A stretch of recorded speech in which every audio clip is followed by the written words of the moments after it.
बच्चों, आज हम लोग क्लास 12th का केमिस्ट्री का पढ़ाई स्टार्ट कर रहे हैं।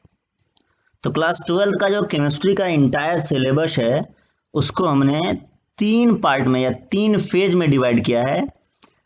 पार्ट 1 में हमको पढ़ना है solution, chemical kinetics, electrochemistry, surface chemistry और स्टीरियो केमिस्ट्री। पार्ट 2 या फेज 2, फेज 3 में जो पढ़ना होगा वो बाद में हम आपको बताएंगे। अब देखो, अगर क्लास 12th का एनसीईआरटी आप निकालोगे तो पहला चैप्टर उसमें सॉल्यूशन नहीं दिखेगा। तो उसमें पहला चैप्टर आपको सॉलिड स्टेट दिखेगा, जो अभी करेंटली क्लास 11th के सिलेबस में है।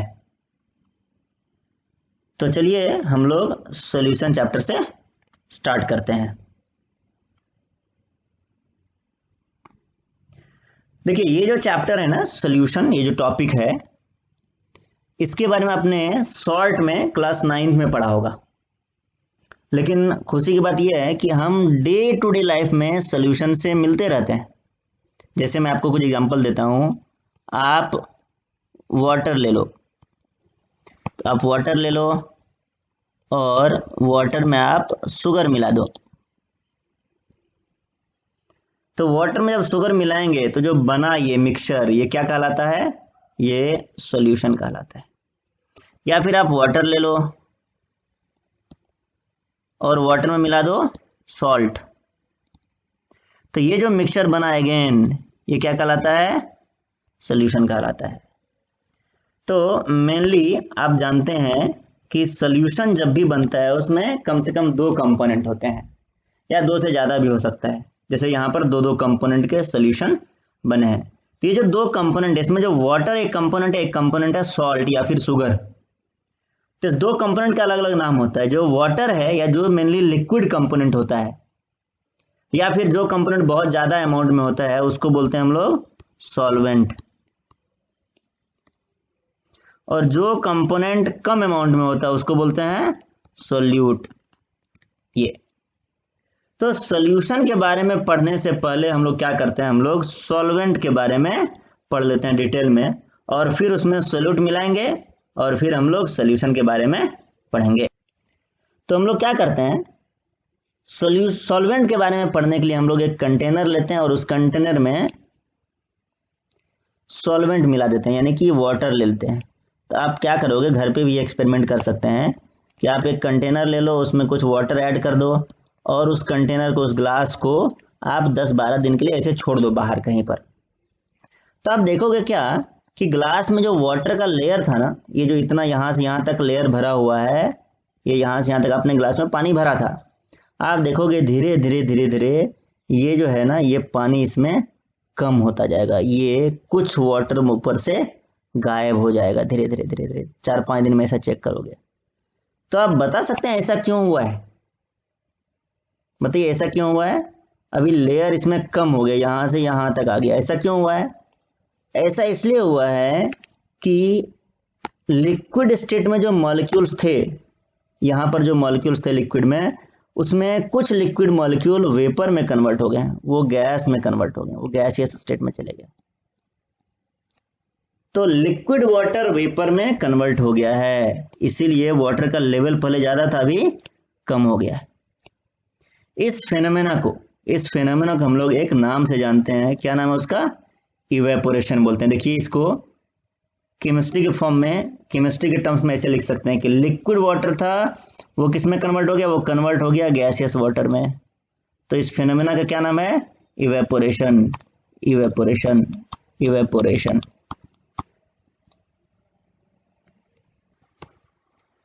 तो ये जो इवेपोरेशन है, उसमें सरफेस के मॉलिक्यूल, सरफेस पर जो मॉलिक्यूल थे वो सरफेस को छोड़ करके गैसियस स्टेट में कन्वर्ट हो जाते हैं। तब क्या करते हैं कि ऐसे आप इस गैस मॉलिक्यूल को छोड़ दोगे तो ये जो है ये एटमॉस्फेयर में मिल जाएगा और धीरे धीरे लिक्विड का लेवल और कम होता चला जाएगा। लेकिन हमको इस कंटेनर को क्लोज कर देना है। तो हम क्या करते हैं, कंटेनर को के ऊपर से एक ढक्कन लगा देते हैं। हमने क्लोज कर दिया कंटेनर को। तब जब क्लोज कर दिया तो क्या होगा? तब क्या होगा कि अब शुरुआत में लिक्विड के मॉलिक्यूल जो लिक्विड स्टेट में थे वो बने थे वेपर। ये वेपर बन गए थे ये मॉलिक्यूल्स।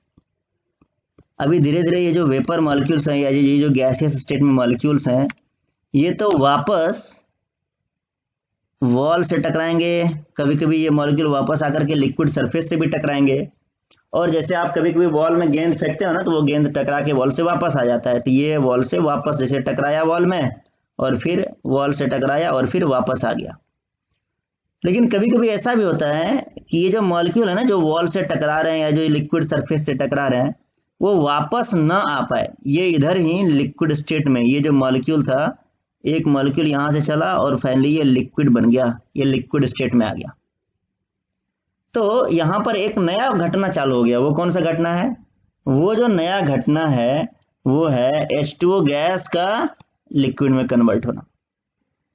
और ये जो घटना है ये कहलाता है कंडेंसेशन, कंडेंस हो जाना, गैस का लिक्विड में कन्वर्ट हो जाना। तो आप देखोगे ना कि यहाँ पर जब एक कंटेनर में लिक्विड लेकर के और कंटेनर को क्लोज कर दोगे, तो यहाँ पर दो घटनाएं साइमल्टेनियसली एक साथ होने लगता है, और वो घटनाएं हैं इवेपोरेशन और फिर कंडेंसेशन। अब हम लोग बात कर रहे हैं कि ये जो दोनों घटनाएं हैं इसके होने का स्पीड क्या है।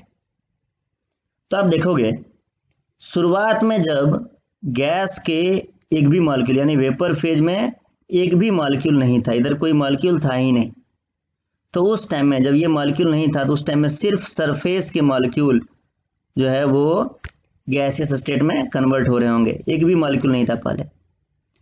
लेकिन जैसे जैसे तो यानी कि शुरुआत में सिर्फ इवेपोरेशन हो रहा होगा, और इवेपोरेशन किस स्पीड से हो रहा होगा तो वो डिपेंड कर रहा होगा कि सरफेस पर कितने मॉलिक्यूल हैं।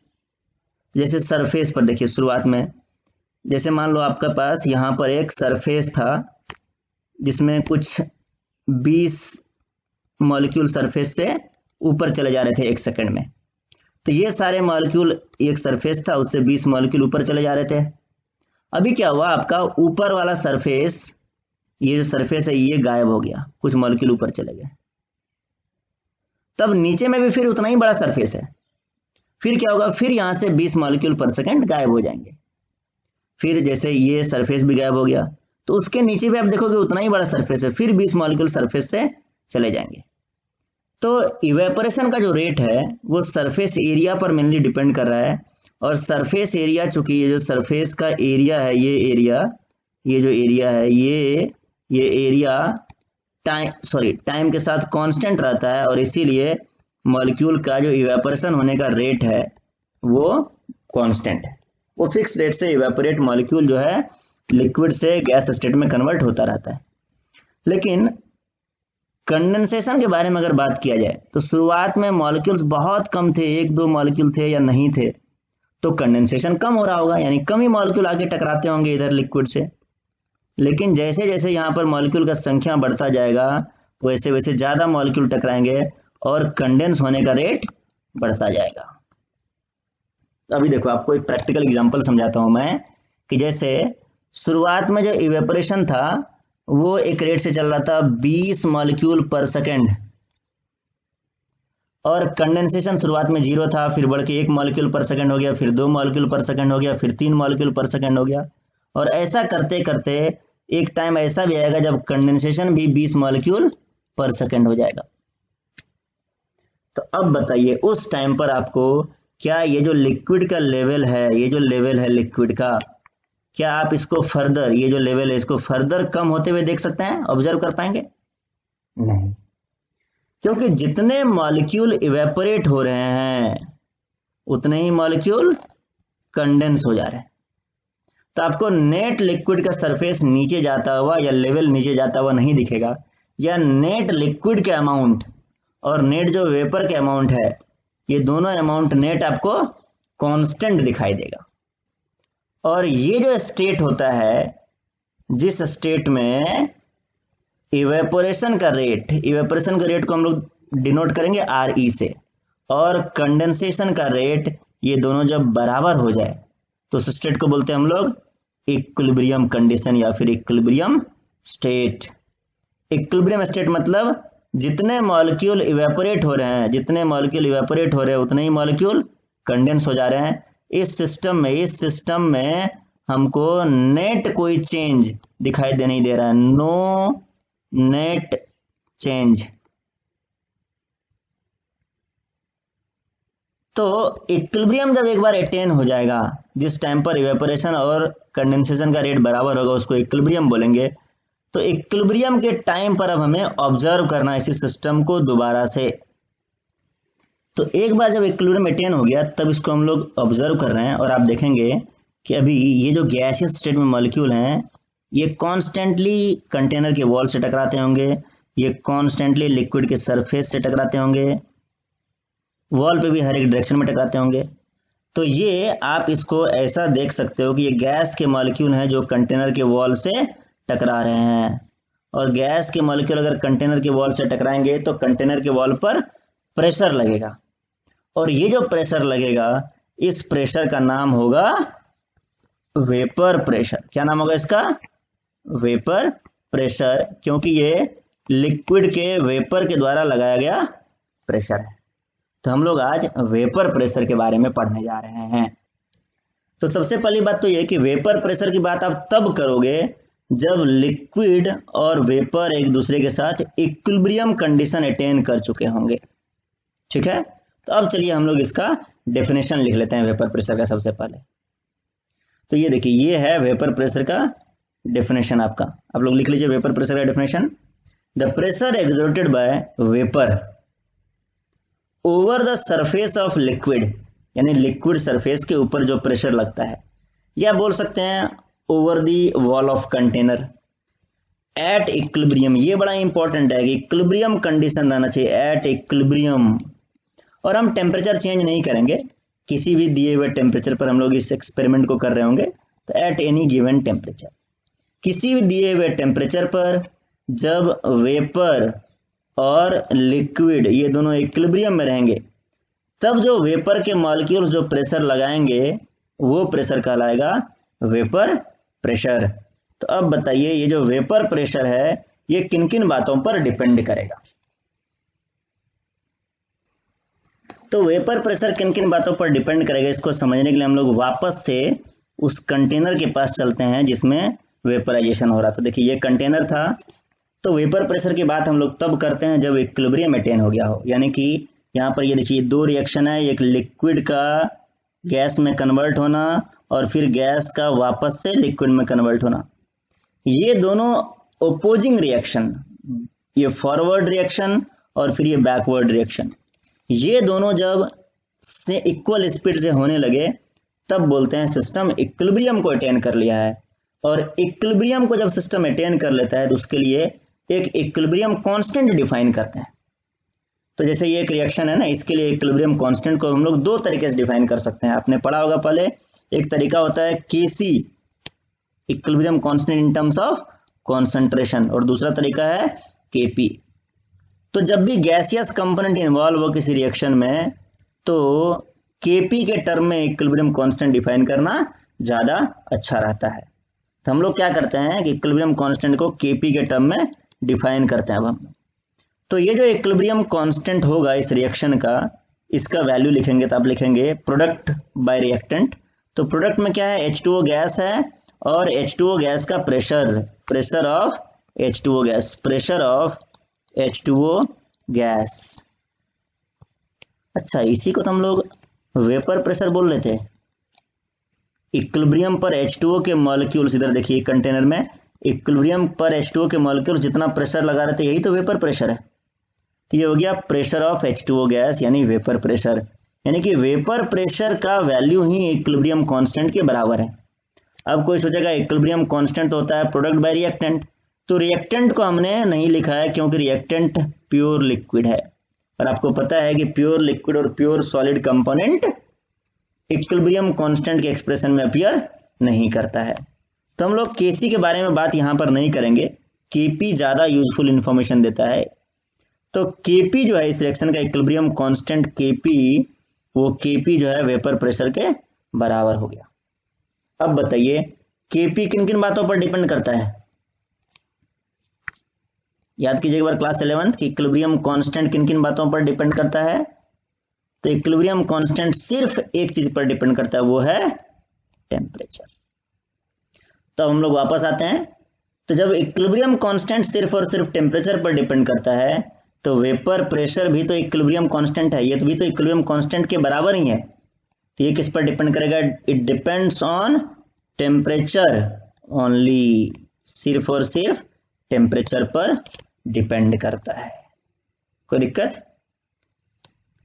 इस इक्विलिब्रियम फिनोमेना को हम लोग ग्राफ से भी रिप्रेजेंट कर सकते हैं। तो चलिए हम लोग एक ग्राफ बनाते हैं, जिस ग्राफ पर एक्स एक्सिस पर लेते हैं हम लोग टाइम और वाई एक्सिस पर लेंगे हम लोग रेट। रेट किस चीज का रेट? तो रेट ऑफ इवेपोरेशन और रेट ऑफ कंडेंसेशन। तभी हमने बात किया था कि रेट ऑफ इवेपोरेशन जो है वो कांस्टेंट रहता है और इसको हम लोग डिनोट कर रहे हैं आर इवेपोरेशन से, और कंडेंसेशन का रेट जो है वो टाइम के साथ बढ़ता जाता है और इसको हम लोग डिनोट करते हैं आर कंडेंसेशन सी से। एक टाइम आएगा जब दोनों रेट ये बराबर हो जाएगा और उस टाइम को हम लोग बोलेंगे इक्विलिब्रियम टाइम। ये है टी इक्विलिब्रियम। ये ग्राफ आप लोग ध्यान रख सकते हैं।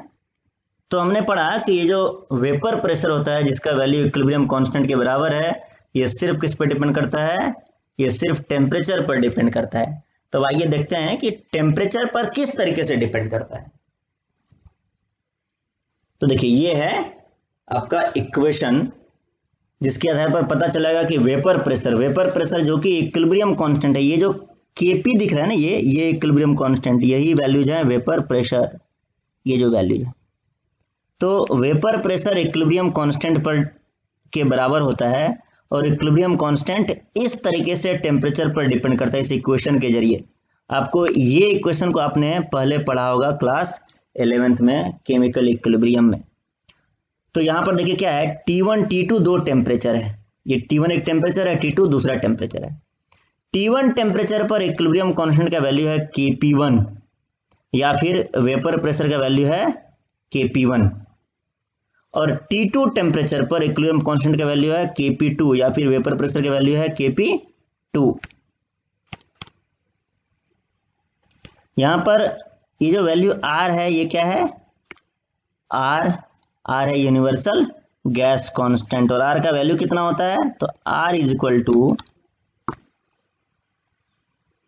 ये है 1.99 कैलोरी पर मोल केल्विन या फिर 8.314 जूल पर मोल केल्विन। यहां पर 1.99 की जगह पर आप कभी कभी 2 भी लिख सकते हो, इसको 2 कैलोरी पर मोल केल्विन, और यह 8.314 जूल पर मोल केल्विन।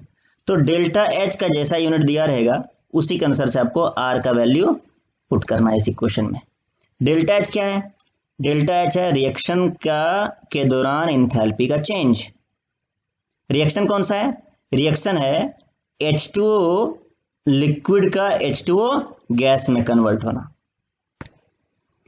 तो डेल्टा एच जो है वो है एंथैल्पी ऑफ वेपराइजेशन, यानी कि लिक्विड को वेपर में बनाने के दौरान जो एंथैल्पी या एनर्जी का चेंज होता है या जो एनर्जी खर्च होता है वही आप बोल सकते हैं एंथैल्पी ऑफ वेपराइजेशन। तो इस इक्वेशन में सब कुछ पता है। यह है इक्विलिब्रियम कांस्टेंट या vapour pressure at temperature T2, ये है इक्विलिब्रियम कांस्टेंट या vapour pressure at temperature T1, ये है डेल्टा एच यानी कि एंथैल्पी ऑफ वेपराइजेशन, यह आर यूनिवर्सल गैस कांस्टेंट। चलिए, तो बच्चों हमने जो ये इक्वेशन पढ़ा है कि किस तरीके से टेम्परेचर पर डिपेंड करता है वेपर प्रेशर यानी इक्विलिब्रियम कांस्टेंट, ये जो Kp1 और Kp2 है वो टेम्परेचर पर किस तरीके से डिपेंड कर रहा है। तो इसी इक्वेशन को हम लोग यूज करते हैं और समझते हैं एक क्वेश्चन के माध्यम से। तो ये जो क्वेश्चन है ये आपके सामने है। एक लिक्विड है जिसका वेपर प्रेशर आपको दिया हुआ है 30 mmHg एट 100 केल्विन, यानी कि एक टेम्परेचर T1 दिया हुआ है, T1 टेम्परेचर जो कि 100 केल्विन है, उस पर वेपर प्रेशर है 30 mm, और आपसे इसका वेपर प्रेशर पूछा जा रहा है एट 200 केल्विन, यानी T2 भी दे दिया गया और वेपर प्रेशर आपको दूसरे टेम्परेचर पर पूछा जा रहा है। इस लिक्विड का एंथैल्पी ऑफ वेपराइजेशन ये कितना है? Enthalpy of vaporisation 920 calorie per मोल। तो यहाँ पर कैलोरी 2 बार आ गया, इसको एक बार काट लीजिए, तो 920 कैलोरी पर मोल। तो आप लोग वीडियो को 2 मिनट के लिए पॉज कर लीजिए, क्वेश्चन सॉल्व कर लीजिए और फिर जब आंसर आ जाए तब वीडियो को दोबारा से स्टार्ट कीजिएगा। तो देखिए ये है सॉल्यूशन आपके सामने। ये इक्वेशन को हमने लिख लिया है जो वेपर प्रेशर और टेम्परेचर के का रिलेशन बताता है। तो ये जो इक्वेशन है, इस इक्वेशन में ये जो Kp है, Kp2 Kp1, यही है आपका ये वेपर प्रेशर, ये वाला, ये और ये दोनों वेपर प्रेशर है। ये T1 T2 है, ये डेल्टा H है। तो आपको इन सभी चीज़ों का वैल्यू पुट करना है और फिर आंसर आ जाएगा। तो चलिए वैल्यू पुट करते हैं। तो यहाँ से आ गया लॉग Kp2 है। Kp2 आपको पूछा जा रहा है कि किसी दूसरे टेम्परेचर 200 केल्विन टेम्परेचर पर वेपर प्रेशर पूछा जा रहा है। तो Kp2 को हम मान लेते हैं x, जो कि हमें निकालना है। और Kp1 यानी कि पहले टेम्परेचर पर ये 30 mm जो है ना, ये वेपर प्रेशर है, तो ये है 30। अब ध्यान रहे कि यहाँ पर जो आपने वेपर प्रेशर यूज किया है 30, उसका यूनिट है mmHg। तो ये जो x निकल के आएगा उसका भी यूनिट होगा mmHg। तो this is equal to delta H है इंथैल्पी ऑफ वेपराइजेशन 920, तो ये है 920 कैलोरी पर मोल और डिवाइड बाय 2.303 R का वैल्यू रख दिया जाए। R का वैल्यू होता है into 2 calorie per mole into kelvin. अभी आपको पता है मोल इंटू केल्विन, आपको पता है कि जो R का वैल्यू होता है वो एक्चुअली 1.99 होता है, हमने 2 लिख दिया है अप्रॉक्सीमेट वैल्यू। और ये है 1/T1, तो 1/100 केल्विन माइनस 1/200 केल्विन।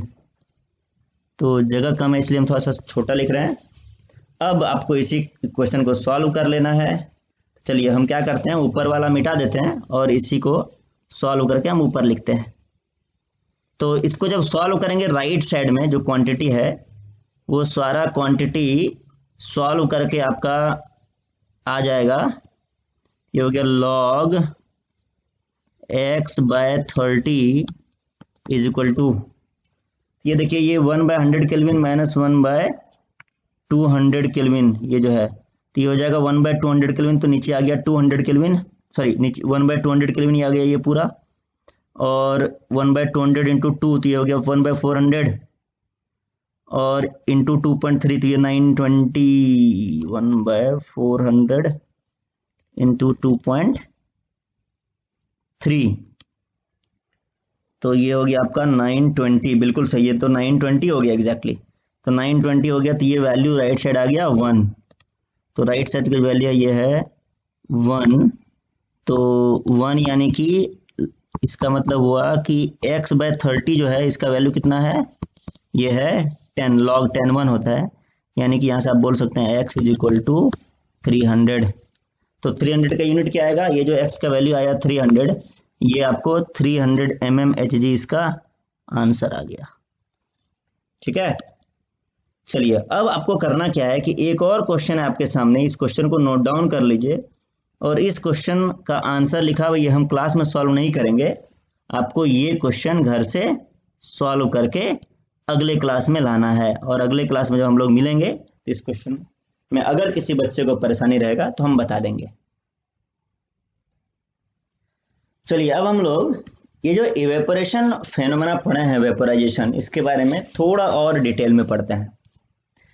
तो अगर आपको याद हो तो हमने एक वर्ड यूज किया था इवेपोरेशन पढ़ाते समय कि इवेपोरेशन जो है ये एक सरफेस फिनोमेना होता है। यानी कि ये जो सरफेस वाले मॉलिक्यूल्स आपको दिख रहे हैं ना, ये मॉलिक्यूल्स सरफेस वाले, ये मॉलिक्यूल्स, तो यही मॉलिक्यूल्स इवेपोरेट होते हैं। अंदर का मॉलिक्यूल, ये जो मॉलिक्यूल है ना एक अंदर वाला, ये मॉलिक्यूल इवेपोरेट नहीं होता है। तो अब मेरा कहना आपसे ये है कि आखिर सरफेस का ही मॉलिक्यूल क्यों इवेपोरेट होता है। जो मॉलिक्यूल लिक्विड में अंदर में है, तो ये सब जो मॉलिक्यूल है, ये मॉलिक्यूल क्यों नहीं इवेपोरेट हो सकता, यही क्यों होता है। तो कुछ लोग बोलते हैं कि सरफेस के जो मॉलिक्यूल होते हैं, यहाँ पर सनलाइट वगैरह पड़ता है तो सरफेस के मॉलिक्यूल के पास एनर्जी ज़्यादा हो जाता है, इसलिए सरफेस का मॉलिक्यूल आसानी से गैस में कन्वर्ट हो सकता है। तो ये बहुत सारा रीजन दिया जाता है इस बात को एक्सप्लेन करने के लिए कि सरफेस के मॉलिक्यूल ही इवेपोरेट कर सकते हैं। पर मैं आपको बताऊं, अगर एक एक जो कंटेनर है, इस कंटेनर को आप ले लीजिए और इसको एक क्लोज्ड रूम में रख दीजिए जहां पर कोई लाइट नहीं जा रहा है, यहाँ की एयर भी नहीं जा रहा है, हवा भी नहीं पहुंच रहा है बाहर से कोई, तो वहां पर भी आप देखेंगे ना कि सरफेस के मॉलिक्यूल्स इवेपोरेट हो रहे हैं। तो इसका मतलब लाइट वगैरह या जो बाहर से एटमॉस्फेयर से एनर्जी आता है, वो जो टकराता है सरफेस से, वो सब कोई रीजन नहीं है इवेपोरेशन का। तो इवेपोरेशन का रीजन क्या है देखिए। तो आपको पता है कि जो मॉलिक्यूल्स होते हैं लिक्विड के, वो आपस में रैंडम मोशन करते हैं। तो जैसे मान लीजिए यहाँ पर एक मॉलिक्यूल है, ये रैंडम मोशन करते हुए गया और यहाँ पर एक मॉलिक्यूल है, इससे टकरा गया इसे। तो टकराने के बाद क्या होगा, ये वाला जो मॉलिक्यूल है वो नीचे की तरफ जाएगा और ये वाला मॉलिक्यूल ऊपर की तरफ जाएगा। तो ये मॉलिक्यूल जब ऊपर की तरफ जाएगा तो ये किस में कन्वर्ट हो जाएगा, ये कन्वर्ट हो गया गैसियस स्टेट में, ये गैस बन गई है, ये मॉलिक्यूल यहाँ पर ये गैसियस स्टेट में कन्वर्ट हो गया। अब क्वेश्चन ये है कि कोई ये भी बोल सकता है कि क्या ये वाला मॉलिक्यूल, ये जो मॉलिक्यूल है, ये मॉलिक्यूल भी तो ऐसा टकरा करके गैसियस स्टेट में कन्वर्ट हो सकता है। तो चलिए देखते हैं। जैसे मान लीजिए यहाँ पर एक मॉलिक्यूल था, वो मॉलिक्यूल आया, इससे टकराया यहाँ पर ऐसे, तो ये मॉलिक्यूल ऊपर की तरफ जाएगा। पर ये जो मॉलिक्यूल ऊपर की तरफ जा रहा है, ये मॉलिक्यूल डायरेक्टली गैसियस स्टेट तक नहीं पहुंच सकता है। क्यों? क्योंकि जब ये ऊपर की तरफ जा रहा है तो यहाँ पर तमाम सारे मॉलिक्यूल्स हैं जो इससे वापस टकरा जाएंगे और इसको पुनः लिक्विड स्टेट में रहने के लिए बाध्य कर देंगे, उसको मजबूर कर देंगे, इधर ही रहना पड़ेगा। ये मॉलिक्यूल डायरेक्टली यहाँ से निकल करके गैसियस स्टेट में नहीं जा सकता है। ये जो फैसिलिटी है ये सिर्फ और सिर्फ अवेलेबल है सरफेस पर जो मॉलिक्यूल है उसके लिए। तो इसीलिए सरफेस से ही इवेपोरेशन हो सकता है। तो सबसे पहला पॉइंट इवेपोरेशन के बारे में, evaporation is a surface phenomena. कैसा फिनोमेना है ये? सरफेस फिनोमेना है। तो सरफेस फिनोमेना है, तो जितना ज्यादा सरफेस एरिया होगा इवेपोरेशन का रेट उतना ज्यादा होगा। जितना ज्यादा सरफेस एरिया होगा इवेपोरेशन का रेट उतना ज्यादा होगा। तो पहली बात ये। तो अभी जो हमने पढ़ा है यहाँ पर इस डायग्राम के माध्यम से, इसी को समराइज कर लेते हैं एक बार, कि evaporation takes place due to collision between surface molecules. और दूसरा पॉइंट, ये तीनों पॉइंट आप लोग अभी 3 पॉइंट लिखेंगे, वो नोट कर लीजिएगा, कि rate of evaporation increases if surface area increases. तो दूसरा point, rate of evaporation increases if surface area increases, ये इंक्रीज होने का साइन है, ठीक है। और तीसरा point, rate of evaporation increases if temperature increases, temperature increases. तो आप बोलेंगे टेम्परेचर इंक्रीज करने से इवेपोरेशन का रेट क्यों इंक्रीज करेगा? तो ये बहुत सिंपल बात है कि टेम्परेचर जितना ज़्यादा रहेगा, लिक्विड मॉलिक्यूल के पास एनर्जी उतना ज़्यादा रहेगा, ये जो सरफेस वाले मॉलिक्यूल उतना ज़्यादा एनर्जी से टकराएंगे और इनका ज़्यादा प्रोबेबिलिटी रहेगा सरफेस से बाहर निकल करके गैस स्टेट में चले जाने का, ठीक है। तो ये आपको तीनों बातें ध्यान रखना है। अब एक नया फिनोमेना के बारे में हम लोग बात कर रहे हैं, बॉइलिंग। क्योंकि इवेपोरेशन और बॉइलिंग ना, ये दोनों एक दूसरे से काफ़ी कनेक्टेड सब्जेक्ट मैटर है। जैसे जब भी आपको वाटर को वेपर में बनाने की बात आप कर रहे होंगे तो इवेपोरेशन की भी बात कर रहे होंगे और कभी कभी बॉइलिंग की भी बात आ जाती है। आपको अगर घर में वाटर को वेपर बनाना है जनरली, तो आप इवेपोरेशन होने का इंतजार नहीं करते हैं। आपको अगर रियली वाटर को गैस में कन्वर्ट करना है तो आप वाटर को बॉयल करना स्टार्ट कर देते हैं। तो ये क्या अंतर है इवेपोरेशन और बॉइलिंग में, उसके बारे में बात करते हैं। तो जो बॉइलिंग फेनोमेना है, इसमें होता क्या है कि जैसे इवेपोरेशन होता था उन्हीं मॉलिक्यूल्स का जो सरफेस पर थे, ये सब मॉलिक्यूल्स, लेकिन बॉइलिंग ऐसा नहीं है। बॉइलिंग ऐसा जो फेनोमेना है उसमें क्या होता है कि आप ये जो कंटेनर है इसमें जो लिक्विड रखा हुआ उसको गर्म कर रहे हैं, उसको आप हीट कर रहे हैं। यहाँ से देखिए, यहाँ पर आपने एक बर्नर लगा दिया और इधर से हीट करना चालू किया। तो होता क्या है, जब आप हीट देते हैं तो हर एक मॉलिक्यूल का, ये सब जो मॉलिक्यूल हैं इनका एनर्जी बढ़ जाता है, और जब इनका एनर्जी बढ़ जाता है तो फिर ये मॉलिक्यूल इस बात का इंतजार नहीं करता, या ये मॉलिक्यूल इस बात का इंतजार नहीं करता है कि कोई मॉलिक्यूल इससे टकराएगा और तब ये ऊपर जाएगा।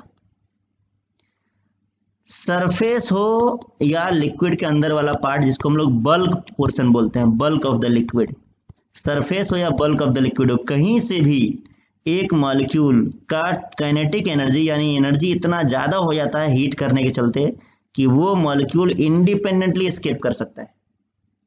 कोलिजन वगैरह इसके लिए कोई फैक्टर नहीं है। कोलिजन हो भी सकता है, नहीं भी हो सकता है, लेकिन हर एक मॉलिक्यूल के पास इतनी एनर्जी है जिस एनर्जी को लेकर के वो मॉलिक्यूल यहां से डायरेक्टली गैसियस स्टेट में जा सकता है। तो जैसे हमने पढ़ा था कि सरफेस से इवेपोरेशन होता है, इसलिए evaporation is a surface phenomena. तो वैसे ही बॉइलिंग तो सरफेस से ही नहीं बल्कि लिक्विड के हर एक पोर्शन से, पूरे पोर्शन से होता है।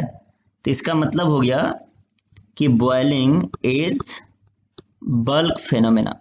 बल्क मतलब लिक्विड के किसी भी पोर्शन से हो सकता है, बल्क फेनोमेना, ठीक है। लेकिन एक और बात है यहाँ पर कि जब आप इवेपोरेशन के बारे में बात करते हैं तो आप देखेंगे कि ग्लास में अगर आप पानी रख दोगे, तो जैसे एक कंटेनर लिया, उसमें पानी रख दिया आपने इधर, तो ये जो इवेपोरेशन चल रहा होगा वो 10 डिग्री सेंटीग्रेड पर चल रहा होगा। अगर आप टेम्परेचर चेंज कर दिए, 20 डिग्री कर दिए तो भी इवेपोरेशन होगा, टेम्परेचर चेंज करके 30 डिग्री कर दिए तब भी इवेपोरेशन होगा। लेकिन अगर आपको बॉयल करना है तो फिर 10 डिग्री पर बॉयल नहीं होगा वाटर, 20 डिग्री पर बॉयल नहीं होगा, 30 डिग्री पर बॉयल नहीं होगा। तो बॉइलिंग कब होगा? तो बॉइलिंग के लिए आपको वाटर को फिक्स एक डेफिनेट टेम्परेचर तक गर्म करना पड़ेगा, और वाटर को कितना गर्म करना पड़ता है? 100 डिग्री सेंटीग्रेड तक। तो बॉइलिंग पॉइंट किसी भी लिक्विड का फिक्स्ड होता है, एक पर्टिकुलर टेम्परेचर पर ही लिक्विड बॉयल होता है। जैसे वाटर का टेम्परेचर कितना है बॉइलिंग? वो है 100 डिग्री सेंटीग्रेड। तो 100 डिग्री सेंटीग्रेड पर ऐसा क्या खास बात होता है कि लिक्विड के मॉलिक्यूल कहीं से भी लिक्विड स्टेट को छोड़ करके बाहर निकल सकते हैं, वो गैसियस स्टेट में जा सकते हैं। तो देखिए ये रीजन है। बॉइलिंग पॉइंट पर क्या होता है? एट बॉइलिंग पॉइंट पर जो लिक्विड के द्वारा लगाया गया वेपर प्रेशर होता है वो एटमॉस्फेरिक प्रेशर के बराबर हो जाता है। यानी कि ये जो लिक्विड है ये जितना प्रेशर लगा रहा है, जब ये ऊपर जा रहा है ना तो ये गैस बनेगा, और ये गैस बन करके ये गैस के मॉलिक्यूल रैंडम मोशन करेंगे। तो ये जितना प्रेशर लगा सकता है उतना ही प्रेशर एटमॉस्फेयर से जो है एयर लगाएगा। हम चीज़ों को आसान बनाने के लिए एक दूसरा डायग्राम बना लेते हैं। जैसे मान लीजिए एक कंटेनर है जिसमें लिक्विड को बॉयल किया जा रहा है, ये लिक्विड है, इसको आप नीचे से हीट कर रहे हैं, इसको हीट कर रहे हैं तो ये लिक्विड बॉयल होगा। तो ये लिक्विड जो यहाँ से बाहर निकलेगा, ये लिक्विड यहाँ से जब ये बाहर निकलेगा तो कुछ प्रेशर लगाएगा ना, तो बॉयल होने का मतलब ये उतना ही प्रेशर लगाएगा जितना प्रेशर एटमॉस्फेयर के मॉलिक्यूल्स इस पर लगा रहे हैं। तो ये है P एक्सटर्नल, बाहरी प्रेशर, और ये है वेपर प्रेशर।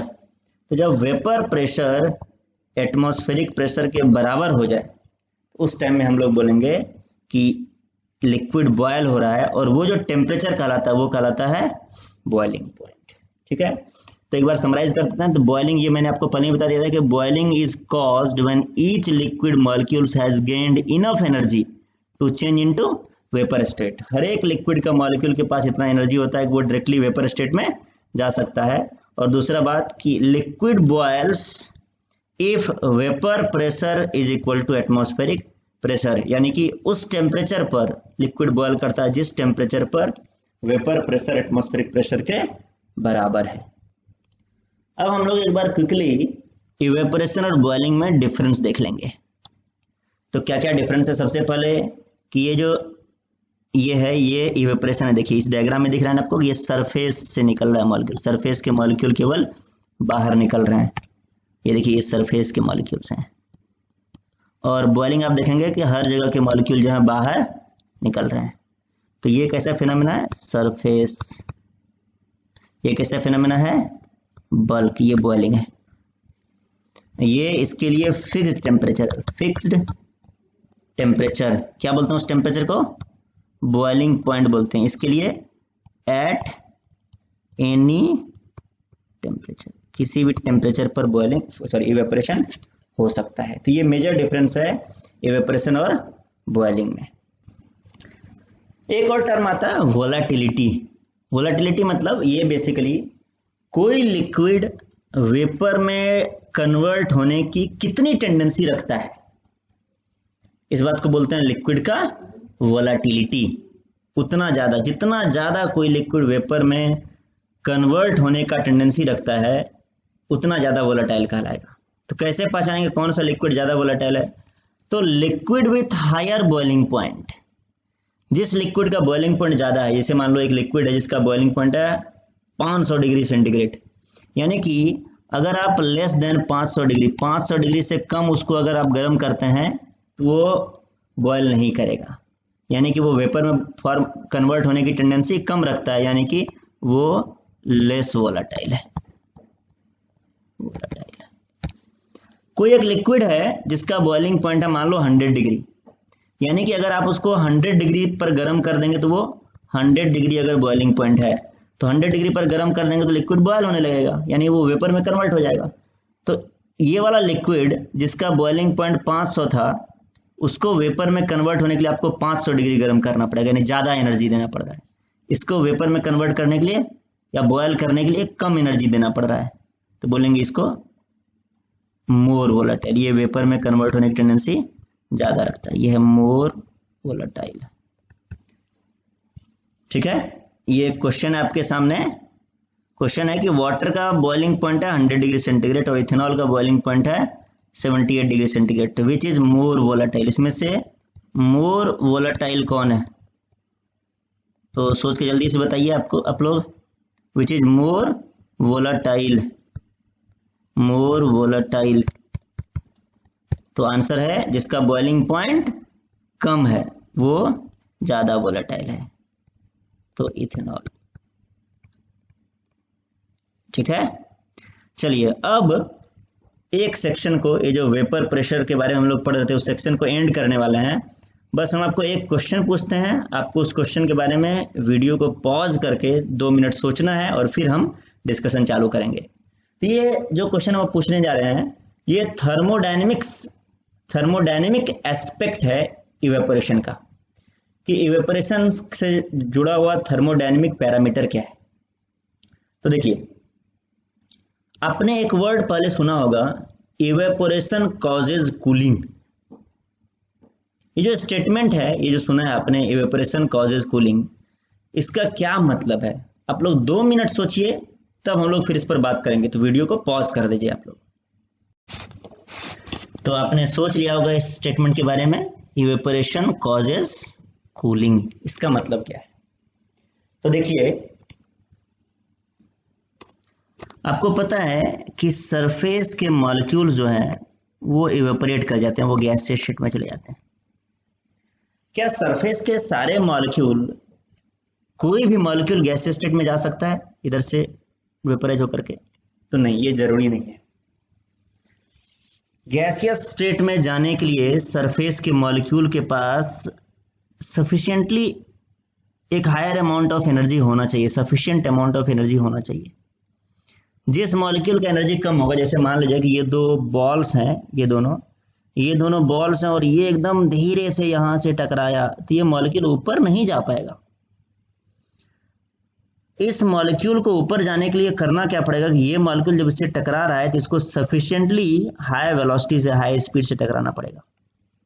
तो होगा क्या कि ये मॉलिक्यूल बहुत ज़्यादा एनर्जी से टकराया तो इसका एनर्जी थोड़ा सा लॉस हो गया, उसके एनर्जी को पा करके ये मॉलिक्यूल बाहर निकल गया।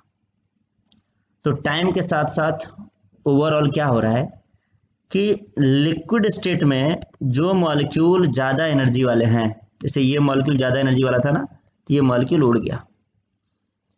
ये भी मॉलिक्यूल मान लीजिए ये भी वेपराइज हो गया, तो जो ज़्यादा एनर्जी वाला मॉलिक्यूल था ये भी उड़ गया।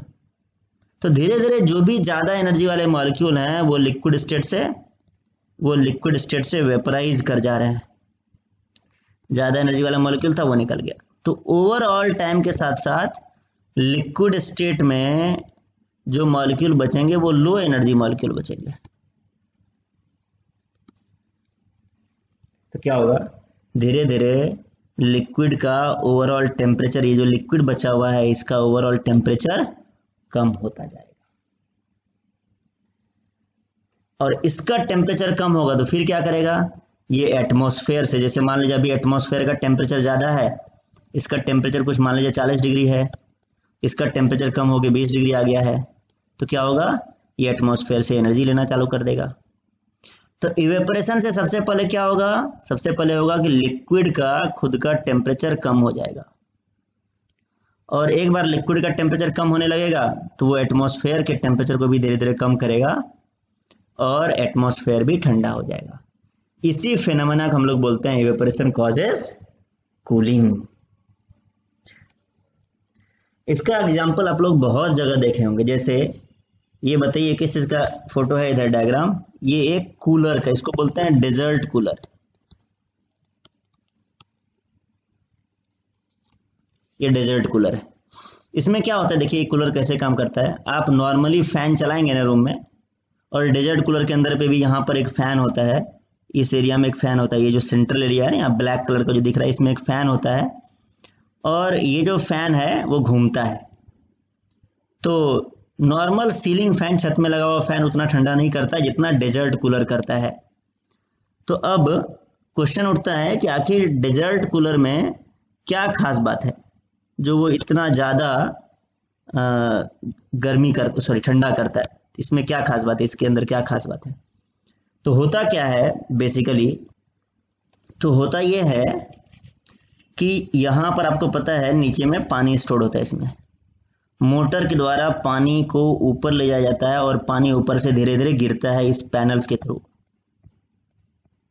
और पानी छोटे छोटे बूंदों में टूट जाता है। और यहाँ जो लगा हुआ पंखा होता है, इधर जो पंखा इसके अंदर लगा हुआ है ना, ये पंखा घूमता है और यहाँ पर जो पानी है उसको इवेपोरेट कराता है।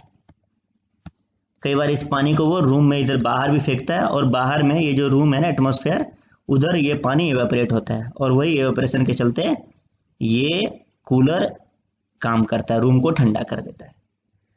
तब आपको पता है कि टेम्परेचर अगर ज़्यादा है तो रेट ऑफ इवेपोरेशन ज़्यादा होता है। अभी हमने जस्ट पढ़ा है। इसका मतलब क्या है कि जितना ज़्यादा गर्मी होगा रूम में, जितना ज़्यादा टेम्परेचर होगा, मौसम जितना गर्म होगा, डेजर्ट कूलर उतना ज़्यादा ठंडा करेगा रूम को। इसलिए बोलते हैं desert cooler works better on a hot sunny day. जब धूप सामने निकला हुआ बहुत तेज धूप हो तो डेजर्ट कूलर और ज़्यादा अच्छे से काम करता है। और इसके कुछ एग्जांपल्स देखते हैं हम लोग। आप लोगों ने सुना होगा या देखा भी होगा, आपने ऑब्जर्व भी किया होगा कि मिट्टी के घड़े में पानी को स्टोर करते हैं। देखिए मिट्टी का घड़ा, इसमें पानी को स्टोर करते हैं तो पानी ठंडा रहता है, और स्टील के बर्तन में स्टोर करेंगे तो ठंडा नहीं रहेगा, इसमें कोल्डनेस नहीं आएगा पानी में, इसमें आ जाएगा, ये कोल्ड रहेगा। क्यों? देखिए मिट्टी के घड़े में क्या होता है कि इसके अंदर आपने पानी भर दिया तो पानी अंदर से जो है रिस रिस करके इसके सरफेस पर आ जाता है। तो होता ये है कि जब पानी इसके सरफेस पर आ गया, इधर ये पानी के मॉलिक्यूल्स आ गए, तो देखिए पूरा घड़ा का जो सरफेस है ना, ये बाहरी सरफेस, पूरा घड़ा का सरफेस एक सरफेस एरिया प्रोवाइड कर रहा है इवेपोरेशन के लिए। इधर बहुत सारे वाटर मॉलिक्यूल है। स्टील में ऐसा नहीं होता, स्टील के बाहरी सरफेस पर इधर जो है वो पानी नहीं रहता है। अगर रहेगा भी, आप घड़ा ऊपर से खोल देंगे, यहाँ पे स्टील का बर्तन को खोल देंगे तो बस सरफेस यहाँ ऊपर, यहाँ जो सरफेस है वहां से इवेपोरेशन होगा, इन सब जगह से इवेपोरेशन नहीं होगा। तो यहाँ पर काफी ज्यादा रेट में इवेपोरेशन होता है क्योंकि घड़ा पूरस होता है, इसमें छिद्र होता है हल्का हल्का, जिससे अंदर से पानी यहाँ पर सरफेस पर आ जाता है, इसके चलते इसमें पानी ठंडा रहता है। Evaporation causes cooling. और एक और एग्जांपल देखे होंगे कि जो चाय होता है ना, चाय जैसे कप में पीना हो अगर आपको, तो ये धीरे धीरे ठंडा होता है। चाय अगर गर्म है तो बहुत टाइम लगता है ठंडा होने में, इसलिए कुछ लोग चाय को क्या करते हैं, कप से, ये जो कप है ना, इसमें से चाय को पैन में डाल देते हैं, सॉसर पैन में। देखिए ये व्यक्ति चाय को कप में पी रहा है, सॉरी पैन में पी रहा है, सॉसर पैन इसको बोलते हैं। इससे क्या होता है, चाय आसानी से ठंडा हो जाता है। क्यों? तो देखिए कप का ये सरफेस एरिया जहां से इवेपोरेशन होगा, ये जो एरिया है, और पैन में ज्यादा एरिया, इफेक्टिवली ज्यादा, इतना एरिया पैन में, इतना ज्यादा एरिया, अगर यही पैन लिया जाए तो ज्यादा एरिया मिलेगा इवेपोरेशन के लिए। तो पैन में ज्यादा एरिया से इवेपोरेशन होगा तो कूलिंग ज्यादा आसानी से होगा। हालांकि चाय नहीं पीना चाहिए, स्वास्थ्य के लिए अच्छा नहीं होता है, पर हमने जो चाय का डायग्राम इधर लिया है ना, ये चाय, ये हर्बल टी है, इसमें निकोटीन वगैरह नहीं पाया जाता है, तो ये स्वास्थ्य के लिए हानिकारक नहीं है। ठीक है, चलिए, थैंक यू वेरी मच। तो ये जो सेक्शन था हमारा वेपर प्रेशर वाला, इसको हम लोग अभी एंड करते हैं। अब इसके आधार पर आपको एक एक्सरसाइज सॉल्व करना है। तो एक्सरसाइज आपको पीडीएफ कॉपी मेल कर दिया जाएगा, लेकिन अगर आपने फॉर एग्जांपल मेल वगैरह एक्सेस नहीं कर पा रहे हैं तो हम आपको स्क्रीन पर दिखा दे रहे हैं ये एक्सरसाइज। आप वीडियो को पॉज करके और ये एक्सरसाइज के क्वेश्चंस नोट डाउन कर लेंगे। तो ये है, देखिए ये एक्सरसाइज है ना, तो इसमें ये सब्जेक्टिव क्वेश्चंस हैं, ये 6 सब्जेक्टिव क्वेश्चंस हैं। तो इसको आप एक बार 1 मिनट के लिए वीडियो को रोक लीजिए और इस क्वेश्चंस को नोट डाउन कर लीजिए, ठीक है। और इसके बाद इसमें कुछ ऑब्जेक्टिव क्वेश्चन है। तो ये देखिए, ये पहला ऑब्जेक्टिव क्वेश्चन है, वीडियो को रोक करके क्वेश्चन नोट डाउन कर लीजिए। और इधर कुछ और ऑब्जेक्टिव क्वेश्चन है, तो हम हर एक क्वेश्चन के सामने 3-4 सेकंड का पॉज दे रहे हैं। आप वीडियो को रोक करके ये क्वेश्चन नोट डाउन कर लेंगे। Question number 3, 4, question number 5, question 6 और 7 के कुछ ऑप्शंस यहाँ पर हैं।